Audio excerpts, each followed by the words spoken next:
Hi, everyone, and welcome to the Delivering Dunamis podcast, where we are inspiring transformation through the strength and the power of the Almighty. My name is Matthew Deibler, and I'm your host. And today, I'm just honored to have a great friend of mine with me here on the show.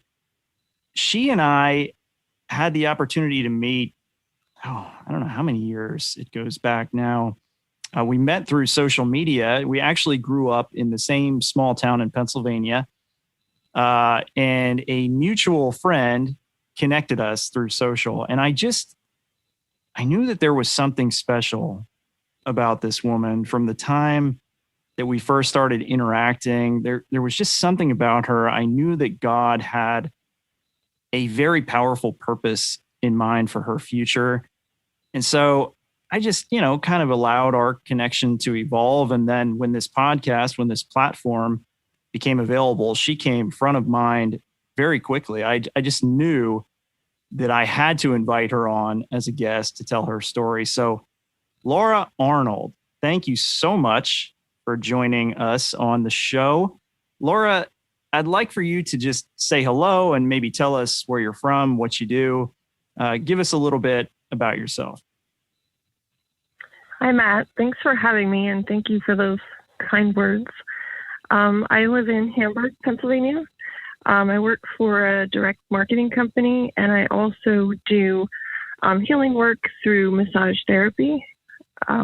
Beautiful. Yeah. And what's interesting, that's actually how we made our connection. Can you tell the listeners a little bit about that story, right? So you were doing healing at the time when you were given the nudge to be introduced to me. Yeah. Yep. A mutual friend of ours, she's a client of mine. She and I have a pretty close friendship where, we share our struggles, and that just naturally happens in a massage session because just the nature of the dynamic, and it takes a special person to open up to me as well, and just feel that trust that, whatever we talk about in a session stays there. And she was very open with me, and that trust began to build, and I shared my experiences with her. And I think through my own writings on Facebook, I was a little bit more transparent in what I was going through. Mm-hmm. And there was a session, she said, well, I think you really connect with my friend. He works very openly about mental health and is very passionate with it. And she gave me her name and looked it up, and I thought, oh my gosh, like this guy gets it. And pretty much since then, we've just had a great connection and just an understanding. Yeah, exactly. I mean, that's what I noticed right away from the shares that you were offering on that platform as well. I just felt really aligned with you. And I really didn't know where any of it would lead. It's interesting. We grew up, everybody, Hamburg, Pennsylvania is a town of about 4,500 people, Laura? Something like that. Probably under 5,000. Yeah, it's fairly small, but we're growing just because of, the warehouses that are coming up. But it's pretty small. Yeah. And yet, Laura and I believe I knew of you, Laura, and you're a few years older than me, but we never really crossed paths until that kind of divine connection happened. And so anyway, Laura, I'm really excited to have you here. I'd love for you maybe to start to tell us a little bit about your backstory. What did your faith relationship look like as a child? Was God present in your life as a child? And, how did you feel about your faith when you were young? So I was raised Catholic, which did not, my experience, I did not have the best concept of God. What I had taken out of it was just a very condemning, very harsh, judgmental, literally man in the sky that, honestly is still like this residue in my brain from being taught that. And, we went to church regularly, and it just never sat right with me. It was just, I felt so much fear. And again, that was my personal experience, but there was also something else inside of me that was just, I've always felt like a quote seeker. You know, my mom tells stories of that times where I'm just like looking up at the sky and just like having conversations with God, and just, you know, I've always felt like I've been on this search my entire life. Right. So, you know, it was like literally a battle inside of me between what I was searching for and probably, you know, that unconditional perfect love, but then also getting a message that was anything but that, you know. Right. And just, you know, the confessions kind of reinforced that, where even as a young girl, not really knowing why, and even sometimes kind of making stuff up to just because it was what I had to do. So right. I really didn't get the whole concept at that young age, which, you know, looking back is still very strange to me. Yeah. And I think you mentioned to me in conversation that in a sense almost created like a trauma type of experience for you, right? Yeah. Just because of, you know, just the difference in what I felt inside and what was being taught to me. Yeah.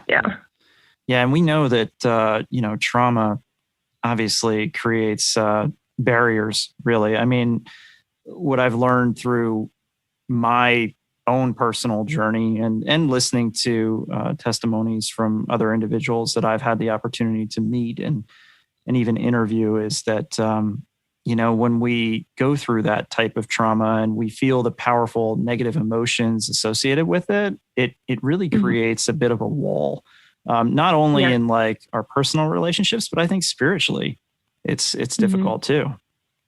Yeah, for sure. For me, it felt like a break, like, you know, literally being severed from that connection. And I think that's what I resonate with, was just like a spiritual trauma, because, you know, I wasn't abused or anything, but I feel like not getting that message, that loving message, can be very traumatizing for kids, you know, especially kind of being forced to go, which there's no blame there, but there was definitely a disconnect that happened. Right. So do you feel then as you got older, so your family's very involved with the Catholic Church, and then you grow up, you know, you get into your late teenage years. Did you feel at that point like you were sort of beginning to drift a bit from that relationship with God as a result of those earlier experiences in your life? Yeah, and that looked like me rebelling pretty hard, where I just... I've been there too, so yeah, I get it. Yeah, and I think that had to happen, you know, and just still searching. And I had looked through, you know, different religions, you know, New Age, basically anything to find what I was looking for. And although nothing really quite connected, because it was either, I think, putting too much power into me and nothing else, right? Or just putting faith or power into something that I didn't necessarily connect with either. So it was, for quite a few years, it was this trial and error, and even some years kind of tricking myself into thinking, well, I think I believe this. Yeah, this sounds good because, you know, it's popular or whatever was going on at that time. But, you know, as I'm getting older too, that stuff is falling away. I think just maturing too, and having different life experiences are changing that. Right. So what kind of hardships did you encounter? What types of adversities came across your path, like in that season of rebellion? And did those adversities draw you nearer to your faith, or did they make you feel more distant, maybe perhaps like resentful or bitter? I mean, what was that like as you kind of navigated those late teenage years and early adulthood? Yeah, I mean, rebelling never really goes anywhere positive. At least that was my experience, because it just kind of goes to the opposite end of the spectrum. And actually, what it did was just validate what I grew up believing about myself. You know, I just found through different avenues that, boy, I really am just worthless. I really am unlovable, because all these experiences are just showing me that. And it was just because I was, I think, drifting further and further away, but at the same time thinking I was getting closer to something.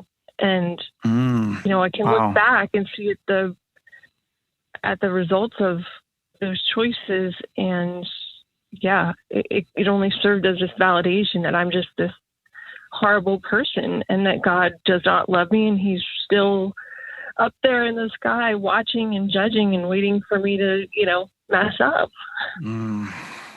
Yeah. And that's, I'm sorry that you went through that. I'm sorry that you felt as though, you know, you were condemned.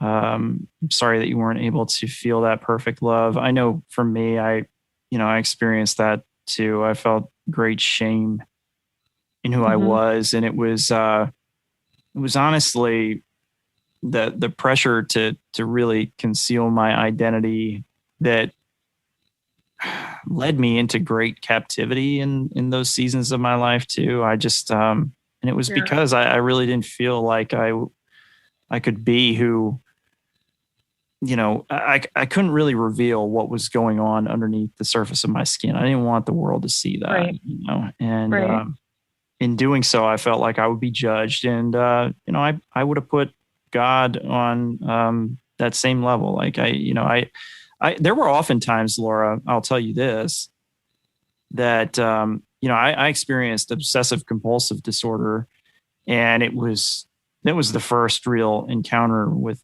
mental illness that I had, and it started in my early adolescence. And I remember when some of those thoughts, and they were very uncomfortable, they were always like fear-driven thoughts, but they also were, I mean, they were irrational, and I think I sort of understood that, but I also didn't want to go to anybody to seek to, you know, get clarification on anything, because I felt as though I owned, number one, full responsibility for those thoughts, and they weren't welcome. I didn't want them there. But I felt such shame in them that I actually went to God in prayer many, many times and said, you know, I'm so sorry. Like I felt so guilty. I felt so shameful. And the fact of the matter is that I didn't want them there any more than he did. Right. It was just, but I own the responsibility for them. Now I will say that, and I write about this in my book, I feel like that was the influence of, you know, outside things. And I believe that there was a position that the devil had in all of that. But yeah, I know that that level of unworthiness and inadequacy and shame and guilt, and it really does create a separation between us and God. Yeah, it just kept me in hiding and almost, you know, digging a deeper hole for myself. Right. Right. So you had a child at a relatively young age, correct? So that kind of then shapes, you know, the decisions that you make for your future. Obviously, when we have a child at a young age, we kind of decide what our life's going to look like in a little bit different manner than, you know, the traditional go to college and work the first job. Like, so what did that look like for you? And how did that experience kind of shape your future? Yeah, I had my son when I was 18, actually turned 19. And I had been dating his dad for quite a few years. So we, you know, this wasn't just... It wasn't a, you know, function of your rebellion. You were in a close relationship. No. Yeah, right, right. So, I mean, that really forced me to grow up overnight. And, you know, a very good thing for me, though, was, you know, not just thinking about myself. And, you know, and I'm sure this is another example of just God showing his love to me. But what a better way than having a child of your own of what that unconditional love feels like. Amen. Amen. Yeah. So, I mean, my son is just the biggest blessing in my life, and I cannot imagine my life without him. And that I wanted to do better for him. Mm-hmm.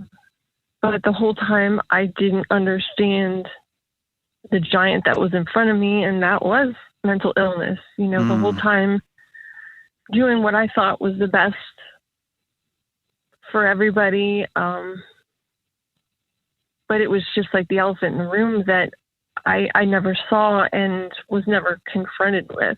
Mm-hmm. So, I know that has impacted him, just, some of the choices that I made, and just the more I've learned about depression, it affects so much. I mean, it's a word that gets thrown around like, oh, you're depressed. But, when people understand the depth of how it shows up in people's lives, like it just destroys people. I mean, it's all consuming, right? I mean, it really it's not just feeling sad and not being able to, quote, get out of it, or, just be happy. It's not that easy. And it showed up pretty much in every area of my life. Mm-hmm.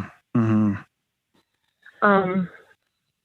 But yeah, I think because of the trauma from being raised Catholic and just my experience, I knew I didn't want him to go through that. Mm-hmm. So I never made the choice to take him to church, because I was still searching and still mad. Actually, I was still very angry at God for everything that was going on. And, I felt that when my son was ready, he would find God, or, who was I to judge that God wasn't already in his life in ways that I don't know about. Right. But as a parent, I definitely felt inadequate that being a leader or showing him what God is, because I was still trying to find out. It was a process I guess we both went through, and, he saw that. Wow. So that depression, did that continue then throughout the next, several years? Like, was that present throughout most of his life? And did it at some point lead you to kind of a crisis moment? I mean, a lot of the individuals that I speak with, and I can relate my own story. I didn't suffer with depression per se, but I went through anxiety, and I tried in my best strength to manage it on my own for the better part of, goodness, I would say about 15 years. Tried to do it all on my own. And eventually that weight, that burden of carrying it just, it broke me down. And that's when I had my nervous breakdown. And in that really dark season of my life is when God intervened, and I began to get on a path of healing and transformation. So I'm curious, you were suffering through depression, and it sounds like it was a pretty enduring battle. Was there kind of that crisis moment, like a breakdown point? And is that kind of the period when God did intervene in your life? Yeah. Part of how depression was showing up in my life was in the form of codependency and seeking out relationships where they just weren't healthy. And I could be that rescuer that, and especially being in the healing work, it's a very misleading field, because, I now allow God to work through me, but there's that other side of, oh my gosh, I can help you. But, it's not always up to me. It's not always my choice. Exactly. And I think being a healer, people get drawn to that as well. So, I recognize that it wasn't completely me just searching. Mm-hmm. But like a magnet, happened. you were attracting it, right? In a sense. Yeah. But yeah, it showed up in these relationships where I wanted to save somebody, and even though what I really wanted was the saving. And yeah, I eventually hit a wall when I was in a relationship with someone, and we were talking about very serious issues, a family and marriage, and what seemed like a very committed relationship. Mm-hmm. And I found out I was pregnant. And things weren't good at that time, and I was hoping it was just something we could work through. And he was having an affair with someone at his work. Oh, wow. So he was very adamant about, this having a child wouldn't change anything. And that's not the time sequence of it. It wasn't like that at all. But he said it just didn't change anything. And he said if I would go through with it, and it was just an empty threat, I feel, but it was very intimidating regardless, that he wanted to just take this child from me for his own and have this new woman raise this baby that oh my goodness was mine. And I had a really great therapist that served as such a strong support for me. And, that's like messing with a bear's cub. Like, you don't do that, even if it was that's awful. A threat to say that. But I mean, say the words, you're going to take my child. That is the worst thing I think you can say to a mother, honestly. Totally. So yeah, the situation left me with having to make a choice. A choice that I never, ever imagined I would have to make.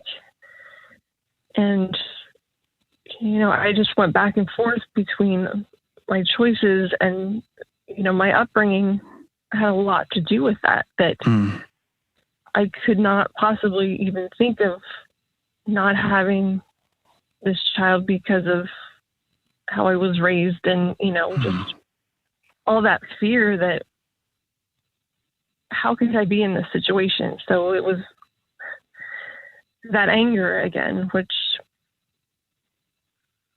it's hard because it's a lot of grief. Yeah, absolutely.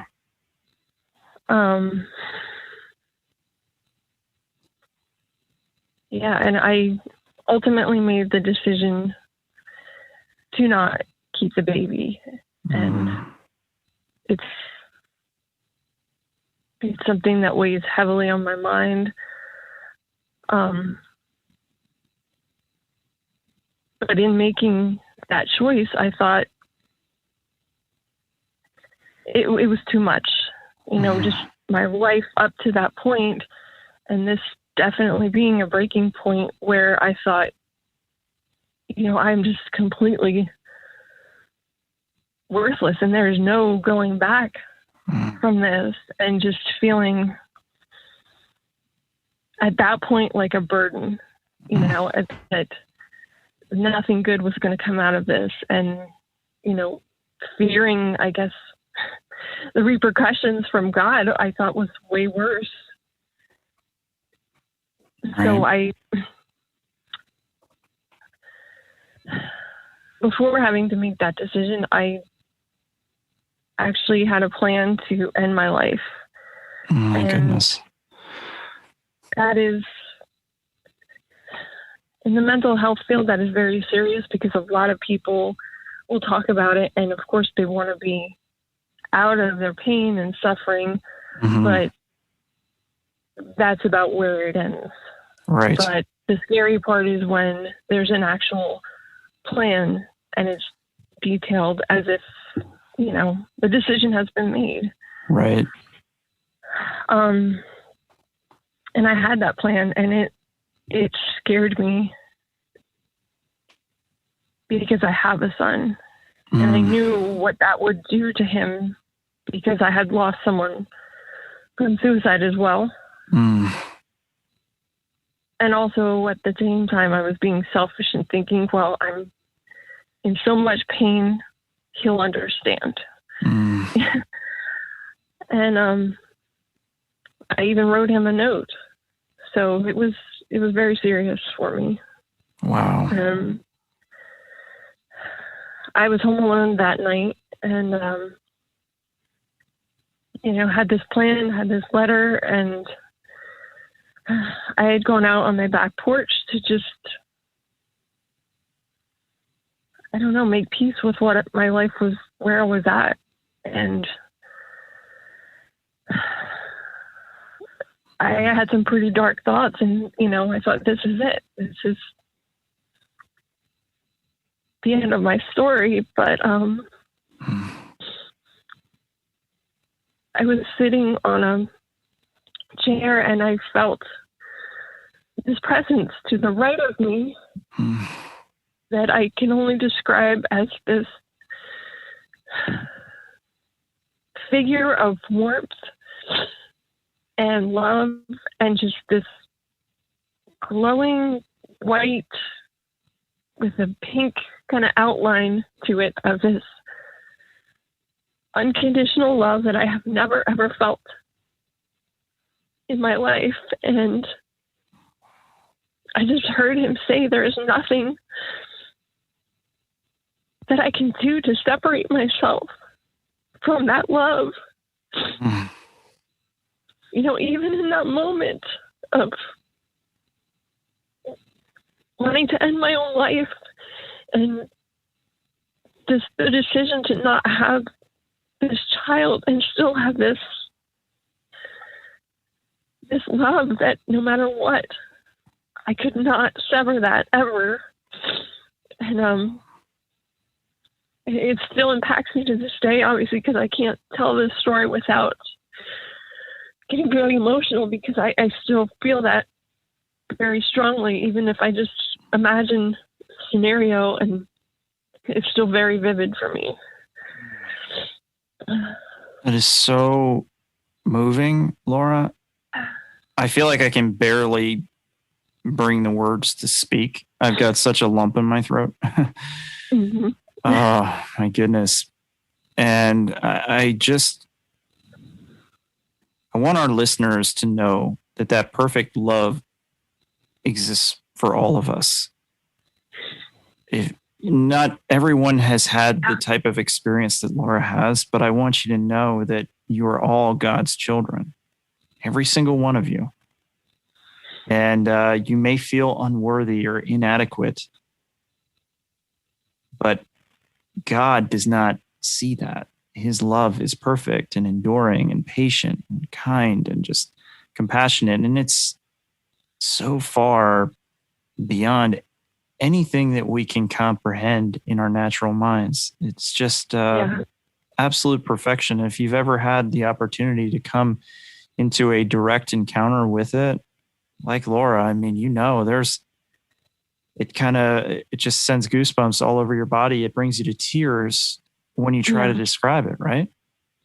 Yeah, it's really indescribable, that amount of love. And it is so humbling and so, talk about bringing up feelings of unworthiness, but it's there. And, it wasn't that I had to do anything to earn that, because here I was, in the lowest point of my life, for him to just be there no matter what. And, the judgments weren't there, none of that. It was, it's just absolutely indescribable, that amount of love that is so powerful.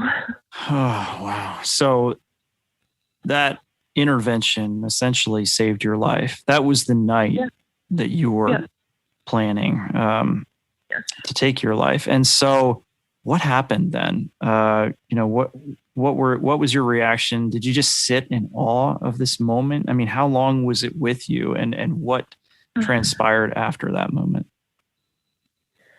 I immediately just broke down crying, and what felt like hours of crying, because just the presence of that love just shattered everything that, led me up to that point. And, I was lucky enough to have the time and space to just be with that and really let that feeling sink in. Yeah. But it's still with me to this day, obviously, and still I feel it comes up every time I need that reminder. That's amazing. So beautiful. So how has that understanding changed your life then moving forward? We talk a lot on this show about that born again experience. And I feel like that was a, born again type of moment for you. Yeah. And how did that shape, your identity moving forward? How did it cause you to perhaps approach life differently, or your interactions differently? What did that do for you?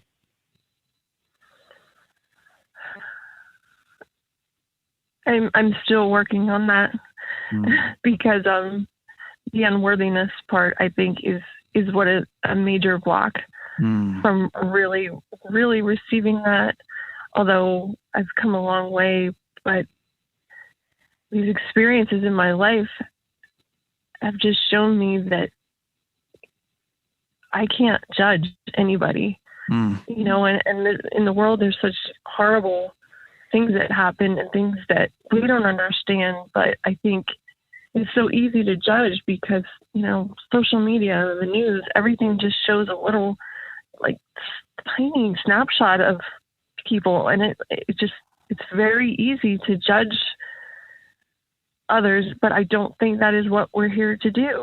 And I feel I've had to go through some of these experiences that I never ever thought I would be in because, I was trying to be good my whole life and never make a mistake because that's what God wanted. God wanted me to be perfect. And, part of that was my perception that I had to be perfect. But, he had other plans, and I feel sometimes we have to learn the lessons through going through it. It's one thing to say it and mentally grasp it, but the experience is completely different. And, to some people that looks like an awful thing, an awful choice without knowing who I am, who my story is. And I get especially upset with that, with the condemning of women that have to make that choice, because it is never a black and white situation, and it is never one that anyone wants to have to make. Right. So, I just feel he's made me less judgmental, and I tend to always see the other side of situations and give people the benefit of the doubt. God bless you. I don't know their story. Yeah, God bless you for that. I think we should all take that advice. And, I've learned in my life being, by the world standards, very imperfect. But what God has revealed to me through my relationship with him is that I'm still his perfect creation. And I don't believe that a perfect God makes any mistakes. So he didn't make a mistake with Matthew Dibler. He didn't make a mistake with Laura Arnold. He didn't make a mistake with any of our listeners. He doesn't make mistakes. And so I think that understanding really helps us to not only feel secure in our own identity through Christ, and I do believe that it often, requires that born again experience, But I think it also allows us to offer compassion to others, rather than being judgmental. And hey, you touched on something that social media, the mainstream media, whatever, they're fueled by ratings, and the divisiveness really triggers good ratings. Let's give this that 5-second piece of the story that triggers everybody's emotions and sends the world into chaos because it's going to get views. I think we have to be intentional about, making an effort to tune a lot of that out. I mean, there are some good outlets out there, don't get me wrong, but a lot of it we do need to, insulate ourselves from. And I think we have to lean into the truth. And the truth is that we're all God's children. We're all part of his perfect creation. And, where God sees, where the world, I should say, sees imperfection, that's often where God does his greatest work. He works in profound ways through our brokenness. And I think that's the power of the testimony, like the power of the events that you experienced in your life, that hardship. It's going to lead to healing in the lives of others when you proclaim his victory in it, when you're able to share this message of love in your testimony. So I believe, Laura, that, and like I said, I feel like I've known this since the day that we first connected. There's something bigger that God has in mind for you. And that's not to say that you're living small at this point. I just believe that you're going to have a profound impact for his kingdom. You are a healer. And I think that's something I wanted to touch on a little bit. So you were talking about the work that you do through massage. And you were telling me that you enjoy that work, you enjoy the healing, but there was kind of this yearn for something more. Can you go into that a little bit further? Yeah, I think the massage is a great way to work on people and express that healing energy through my hands, through touching people. And not only that, I think just who I am and my life experiences, people tend to feel very comfortable talking to me about some things, and it's allowed me to open up in my life and my trials. And unfortunately, my clients have gone through some pretty bad things, and I'm able to relate. I'm able to have this compassion and understanding, and having that trust, I think, just deepens the healing, because it's not just in their body, it's in their soul, it's in their spirit, it's mentally there. And I think I've been drawn to that work because, it's also what I wanted. It's also what I was wanting my whole life, was not to be judged, someone to listen with compassion. And, as I'm talking about this, I think it really stems back to just experiences with the church, and just, it was a very judgmental place, and I did not feel safe being who I was there. So it's had more of an impact than I realized, honestly. Yeah. I was thinking as you were saying it, it is deeper than kind of what we see on the surface in massage, at least the way that you're, building your relationships with your clients. It's, you're essentially massaging the spirit. There's something bigger that is going on than just, relieving some muscle tension. There's something else in that conversation that is happening. Now, I wanted to ask you too, because you've felt moved to do some work with veterans. And I think that is really a powerful place to share your testimony and offer your healing. So tell me a little bit more about that, and maybe some of the experiences that you've had there. Yeah. So I had a therapist quite a few years ago. she's almost like a mentor to me. And ironically, she used to be the massage instructor for where I went to school for the program. So we already had a connection and a really great understanding between us. And there was a weekend where she had asked me, she said, I know you feel very strongly about veterans and healing. There's this program that she had volunteered with, and she served as a massage therapist and a staff member. And she said, I'm not able to do it this weekend. Would you be willing to just go in, sit in, and work on this veteran who's coming up from, I believe, Virginia? Mm-hmm. And of course, she didn't have to ask me twice. That was just like, I was waiting for this moment, literally. Yeah. I worked with the program. They were very loving, very inviting, and that felt like where I need to be. Mm. It's not something that I can say, oh, these things happened in my life that made me want to do that. There's nothing that I can really pinpoint that makes me feel so strongly about veterans and doing healing work. This program has sadly since disbanded because of COVID, and just, a lot of things have fallen apart. But the urge is still very strong in me.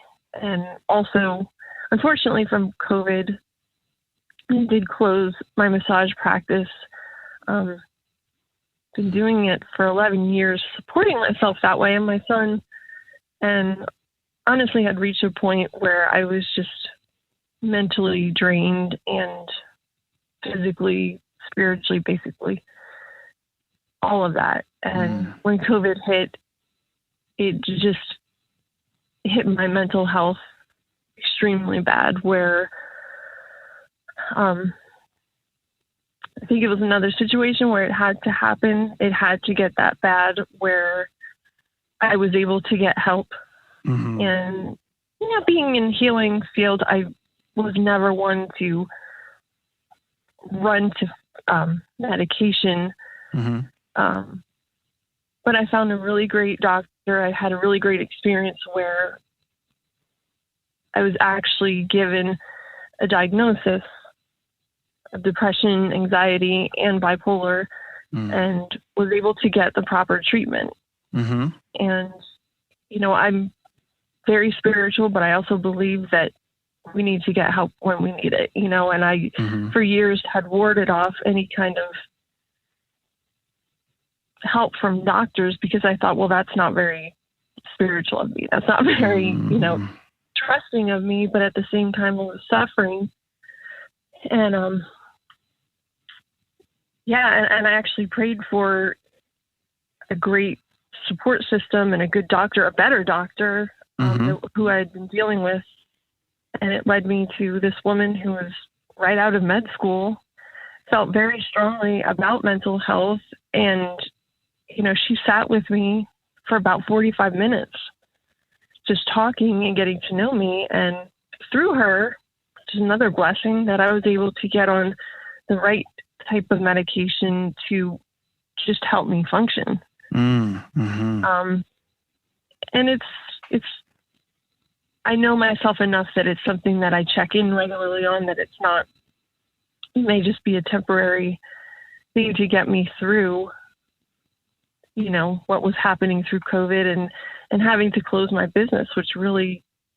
That was devastating. Yeah. It was because I thought this was my life's work. This is what I was supposed to do. And I felt like a huge failure, even though you didn't have anything to do with that. Yeah. Right. And, the time that I had to take off before I made the decision, just like everyone else, my life just slowed down.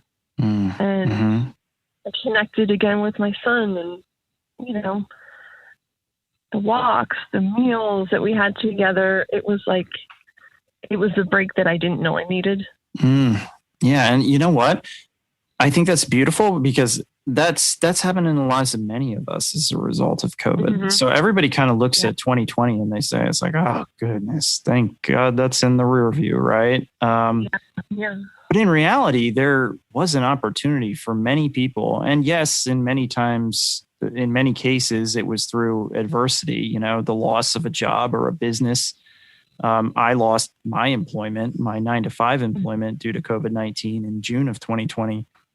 But I'm actually quite thankful I did, because it gave me the space to, kind of have my more in-depth spiritual awakening. It allowed me to create some time with God. It allowed me to write a book and, start a podcast and all these different things. And so I'm really grateful for it. And it sounds like you had some of those experiences as well. You were able to, kind of have some breakthroughs in your care for your mental health situation. You were able to create some space with your son. And now it sounds like you're seeking perhaps to do more with this faith journey. And that's really exciting. I mean, I share on this podcast a bit about my mental health journey, and I didn't do it like the traditional person. I went completely without medication. I do not say that that's the right way for everyone.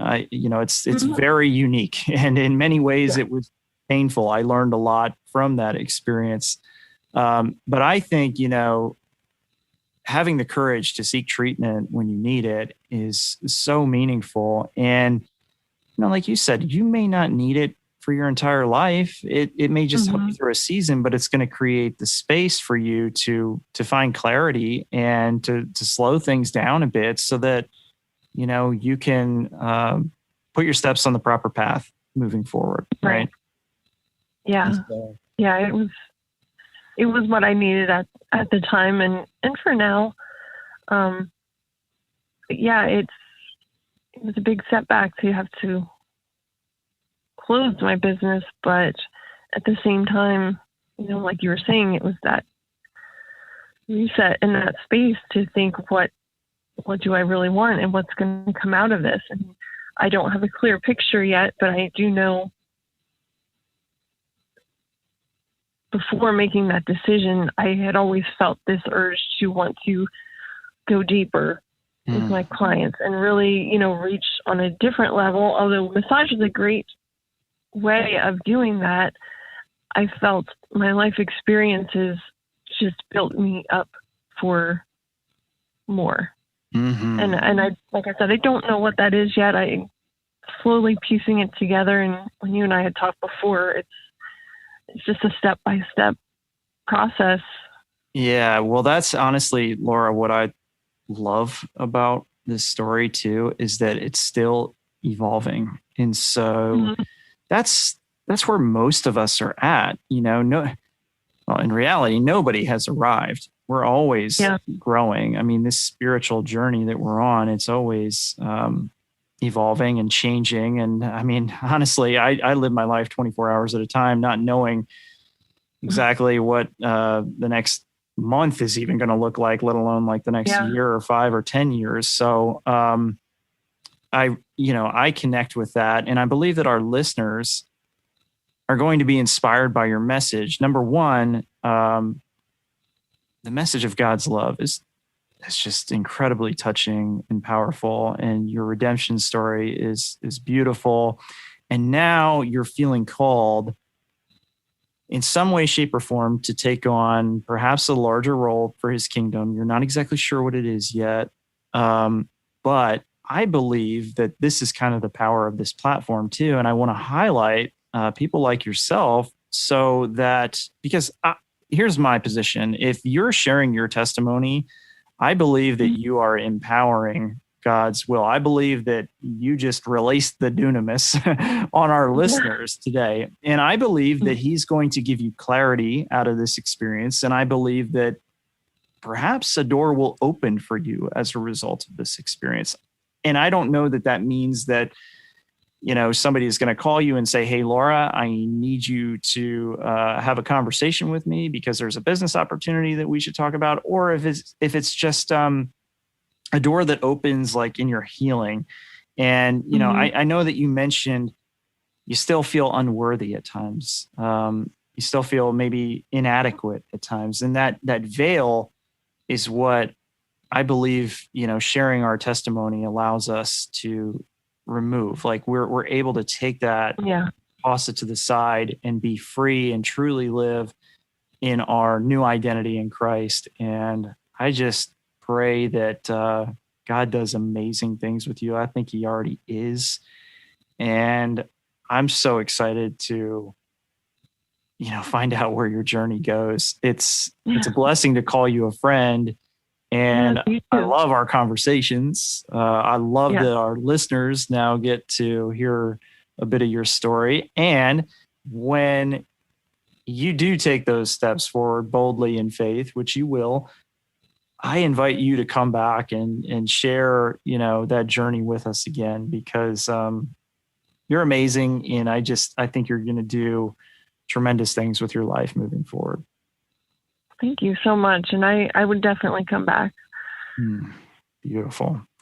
I can count on it, Matt. All right. I'm going to mark you down. We won't put a date on it yet, because God may act in, you know, swift fashion. You know, he may make it a little more of a journey. We don't know. We'll see. Whatever he does, we'll roll with it. But you're going to come back. Awesome. Full circle. It has to happen. Amen. I love it.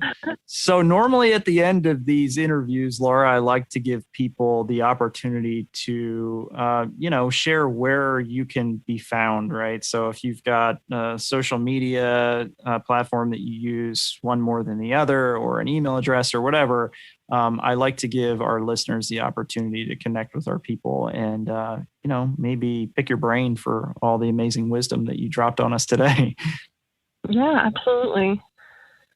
Yeah, I'm only on Facebook just because I stay off of social media. It really affects me mentally. But I'm just listed under my name, Laura Arnold. Actually, Lady Stardust is my... Lady Stardust. That's right. Yes, I remember. Yes, I recall that now. I'm a huge David Bowie fan, and who's not? I mean, really? Great answer. Right. Exactly. Well, thank you so much for joining us, Laura. It was a pleasure to interview you, and I'm thankful to call you a friend. And I hope the listeners really had a good time with this one. I pray that it touched your heart in a powerful way. It certainly touched mine. Hearing Laura's story about God's love is just, it's a tearjerker. It really touches your soul on a very deep level. So thanks so much, Laura. Listeners, we'll be back soon, with another great interview next week. God bless you all, and we'll talk to you then.